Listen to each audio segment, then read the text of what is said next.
ఇప్పుడు కాంగ్రెస్ ఆ సీట్ని తీసుకోండి అని ప్రతిపాదన చేస్తుంది, బైరా లాంటి సీట్ని. అయినప్పుడు మేము ఒప్పుకున్నాం కాబట్టి ఆఫర్ మా దాంట్లో చేర్చాం. రేపు సిపిఐ అక్కడ కాంగ్రెస్తో సిపిఐ కూడా పొత్తు ఒడంబడి కుదరకపోతే అప్పుడు మళ్ళీ ఈ 1-2లో ఏమన్నా మార్పులు జరగవచ్చు సామరస్యంగా. అది కూడా చెప్పాము సిపిఐ నాయకత్వానికి, వాళ్ళు కూడా అంగీకరించారు. మీరు ప్రకటించండి, ఏమైనా సర్దుబాటు ఉంటే చేసుకుందామని కూడా చెప్పారు. ఈ 17 సీట్లు, ఒకటి భద్రాద్రి కొత్తగూడెం జిల్లాలో 2 సీట్లు, భద్రాచలం మొదటి నుంచి మేము కోరుతున్న సీటు, అట్లాగే అశ్వరావుపేట, ఈ 2 ట్రైబల్ సీట్లు, ఎస్టీ సీట్లు. తర్వాత ఖమ్మం జిల్లాలో 5 సీట్లు ఉన్నాయి, 5కు 5 పోటీ చేస్తున్నాం. పాలేరు, మదిర, వైరా, ఖమ్మం, సత్తుపల్లి, ఈ 5. వీటిల్లో Madhira, Sathupalli schedule caste SC సీట్లు, వైరా ఎస్టీ సీటు. తర్వాత నల్గొండ జిల్లాలో 3 సీట్లు, మిర్యాలగూడెం, నల్గొండ, నకరేకల్. ఇందులో నకరేకల్ ఎస్సీ సీటు. తర్వాత యాదాద్రి భువనగిరి జిల్లాలో 1 సీటు, భువనగిరి సీటు. సూర్యాపేట జిల్లాలో 2 సీట్లు, హుజూర్ నగర్, కోదాడు. తర్వాత జనగామ జిల్లాలో జనగాం సీటు. ఇది కూడా మొదటి నుంచి తెలంగాణ ఉద్యమకాల నుంచి పోటీ చేస్తున్న సీట్. ఇది గతంలో చాలాసార్లు గెలిచిన సీట్ కూడా. అట్లాగే రంగారెడ్డి జిల్లాలో ఇబ్రహీంపట్నం, ఇది కూడా గతంలో చాలాసార్లు గెలిచిన సీటు. అట్లాగే సంగారెడ్డి జిల్లాలో పటాన్చెరు, హైదరాబాద్ జిల్లాలో ముషీరాబాద్. ఈ 17 స్థానాల్లో సిపిఎంగా పోటీ చేయాలని నిర్ణయం తీసుకున్నాం. వీటి అభ్యర్థుల్ని 2 రోజుల్లో 3 రోజుల్లో మేము ప్రకటిస్తాం. ఇంకా ఒక జిల్లా పార్టీలతో కొన్ని సంప్రదింపులు జరుగుతున్నాయి కొన్ని సీట్ల విషయంలో. ఇది విషయం. ఇది కాక మిగతా సీట్లు ఏమిటి అనే సందర్భం వచ్చినప్పుడు, ఒకటి, బీజేపీ ఎక్కడైతే పోటీ చేస్తుందో, పోటీ చేసిన ప్రతి సీట్ అని కాదు కానీ గెలుపుకు అవకాశం ఉన్న సీట్లు అది 5 ఉండొచ్చు, 10 ఉండొచ్చు, లోపే ఉండొచ్చు. వాటిని నిర్దిష్టంగా సీట్ల వారీగా అంచనా వేస్తాం. ఎట్టి పరిస్థితుల్లో ఈ రాష్ట్రంలో ఒక్క సీటు కూడా బీజేపీ గెలవడానికి వీలు లేదనేది సిపిఎం పార్టీ తీసుకున్న విధానం.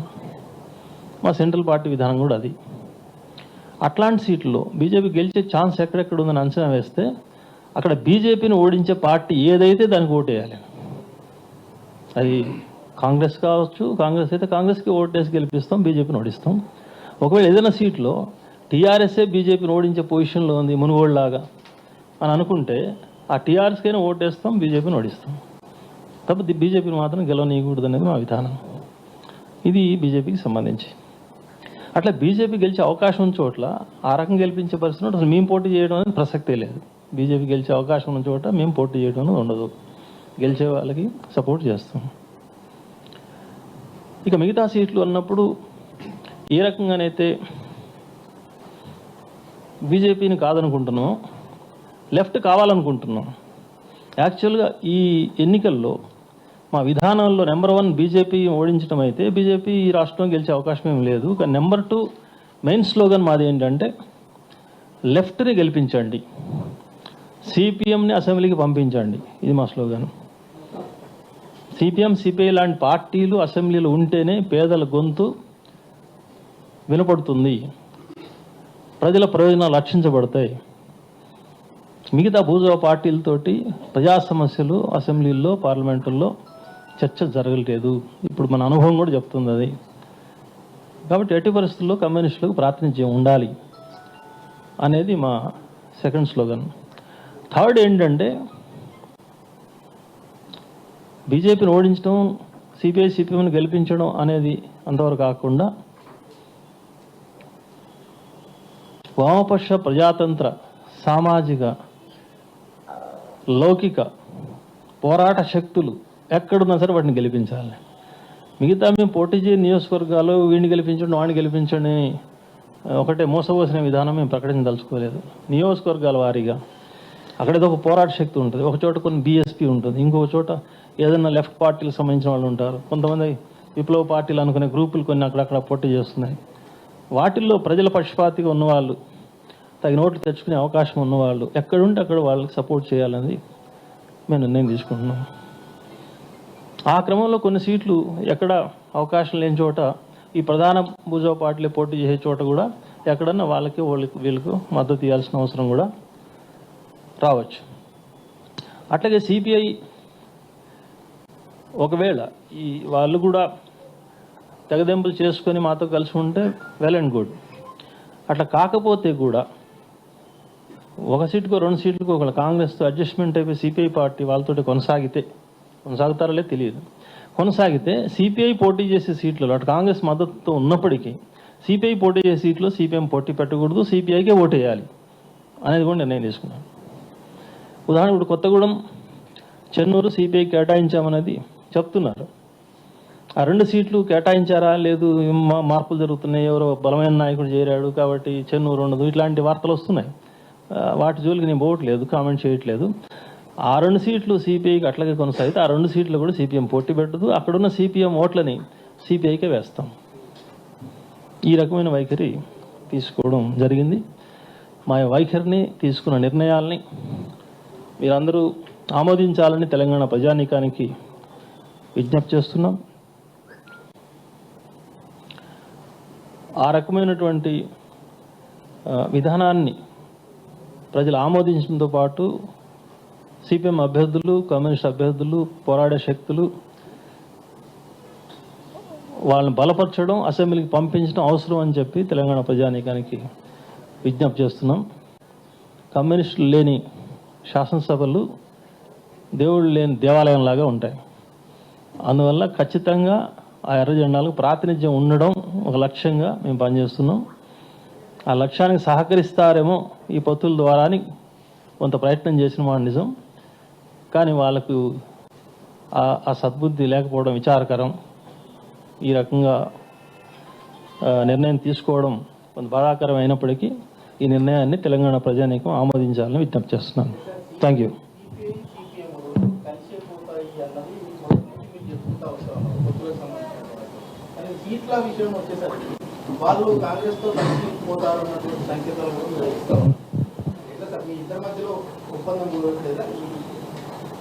లేదు, మేము సిపిఐతో కలిసే ఉన్నాం. వాళ్ళు పోటీ చేసే చోట మేము సపోర్ట్ చేస్తామని చెప్తున్నాం.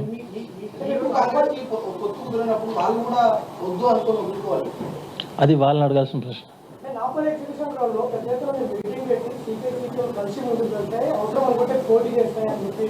ఆ నిర్ణయం ప్రకారం మేము ఉన్నాం. అదే మిత్రమా, ఆ నిర్ణయం ప్రకారమే మేము ఉన్నాం, వాటిని అమలు చేస్తున్నాం. బీజేపీ బలంగా పోటీ ఇచ్చే స్థానాల్లో మీరు పోటీ ఉన్నాం కదా, అంటే కామారెడ్డి, గజ్వేల్ లేకపోతే కరీంనగర్ ఎక్కడ పోటీ ఇస్తారు కదా? అదే నిర్దిష్టంగా బీజేపీ గెలిచే అవకాశం ఉన్న సీట్లు మేము అంచనా వేస్తాం. ఇప్పటికి రాష్ట్ర వ్యాప్తంగా బీజేపీ ఫలానా సీట్లో గెలుస్తుందనే అంచనాకి ఇంకా ఆ డీటెయిల్స్లోకి పోలేదు. ఎలక్షన్ దగ్గరకు వచ్చినప్పుడు అది స్పష్టం అవుతుంది. ఎక్కడెక్కడ ఎవరెవరు అభ్యర్థులు ఉంటారు, ఎవరెవరు గెలిచే ప్రమాదం ఉంది బీజేపీ అనేది మేము అంచనా వేస్తాం. వేసిన చోట ఖచ్చితంగా దాన్ని ఓడించగలిగే వాళ్ళు ఎవరో అంచనా వేస్తాం.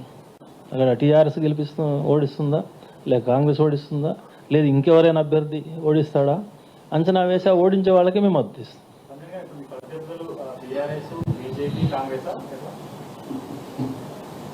మేము ప్రత్యర్థులు ఎవరిని ఓడించడం అనే విషయానికి వస్తే బీజేపీ సూటిగా ప్రత్యర్థి అని చెప్తున్నాం. ఇక అది కాకుండా మేము పోటీ చేసే నియోజకవర్గంలో నిలబడ్డ ప్రతి వాడు మాకు ప్రత్యర్థి, ప్రతి వాడు ప్రత్యర్థి.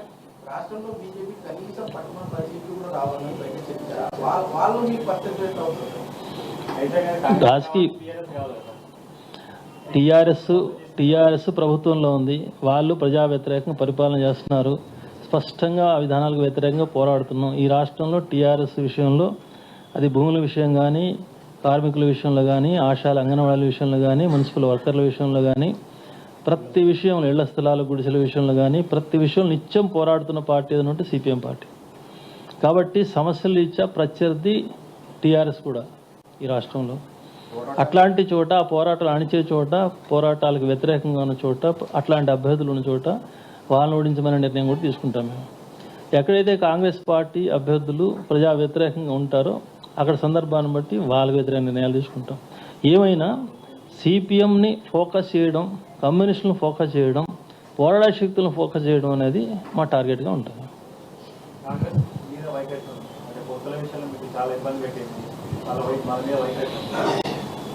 చెప్పాను కదా, వాళ్ళు ఒక పార్టీ, మాదొక పార్టీ. పార్టీకి నేను చూస్తాం, వాళ్ళ నిర్ణయాలు వాళ్ళు తీసుకున్నారు. జాతీయ స్థాయిలో కలిసి పనిచేయడం అనేది కాంగ్రెస్ పార్టీతో రాజకీయ సంఘటన కానీ, ఒక ఐక్య ప్రణాళికతోటి ఉమ్మడిగా కలిసి పనిచేసేది కానీ సిపిఎం పార్టీ విధానం లేదు. ఇప్పుడు కాంగ్రెస్తో మేము పొత్తుకు ప్రయత్నం చేసింది కూడా సీట్ల సర్దుబాటుకు, ఒక సీట్లు వాళ్ళు సహకరిస్తే ఒక సీట్లు మేము సహకరించడమే తప్ప వాళ్ళతో ఐక్య సంఘటన, లెఫ్ట్ ఫ్రంటో లేదా సోషల్ సెక్యులర్ ఫ్రంటో ఇట్లాంటి ఐక్య సంఘటన అనేది కాంగ్రెస్ పార్టీతో మాకు విధానంలోనే లేదు. అయితే ఇక్కడున్న ప్రత్యేక పరిస్థితుల్లో ఒక ఎక్సెప్షన్ తీసుకొని సీట్ల సర్దుబాటుకి ఇటు సిద్ధమయ్యాం. అది వాళ్ళు ఉపయోగించుకోవట్లేదు, వదిలేసిన తర్వాత ఇంకా ఆ పార్టీ నిర్ణయం అలా పార్టీ తీసుకుంటుంది, మా పార్టీ నిర్ణయం మేము తీసుకుంటాం. మొత్తం స్థానాలు ఉమ్మడి ఖమ్మం జిల్లాలో, అంటే ఖమ్మం జిల్లాలో మొత్తం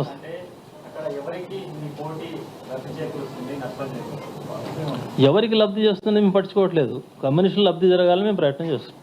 మాకే లబ్ధి జరుగుతుంది. పోరాట రీత్యా ఇప్పుడు ప్రభుత్వం మీద పోరాటం చేస్తున్నారు. వేరే కాంటెస్ట్కి వచ్చే వరకేమో బీజేపీ అంటున్నారు. ఓటు బ్యాంకు ఎక్కడ చెల్లి ఎవరు ప్రయోజనం చేకూరుతుంది అనేది అది నీ కమ్యూనిస్ట్ పార్టీలని గుర్తించను, నీకు సీటే ఇవ్వను, ఒక్క సీటు లేకుండా నాకు ఓటేమంటాడు. మేము కొన్ని పార్టీలు ఉన్నాయి ఈ రాష్ట్రంలో మాకే ఓటు అక్కర్లేదు, మేము ఫలానాడు సపోర్ట్ చేస్తాం నిర్ణయాలు తీసుకున్న పార్టీలు ఉన్నాయి. మాది అట్లాంటి పార్టీలు కాదు. మా ఆర్గనైజేషన్ నిలబెట్టే పార్టీ, ఎర్రజెండా పరువు నిలబెట్టే పార్టీ మాది. కాబట్టి మాకు ఏమి ఇవ్వకపోయినా, మాకు మీరు ఓటు ఇవ్వకపోయినా మేము మీకు ఓటు వేస్తామని చెప్పే పార్టీ కాదు. స్పష్టమైంది.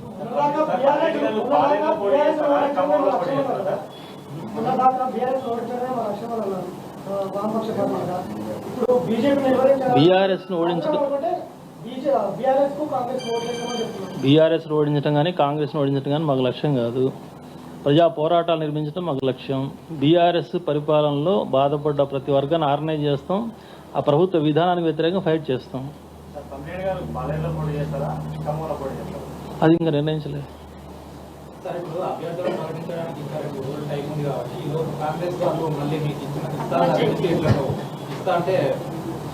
ఊహాజనితమైన ప్రశ్నలకు ఇక్కడ సమాధానం లేదు.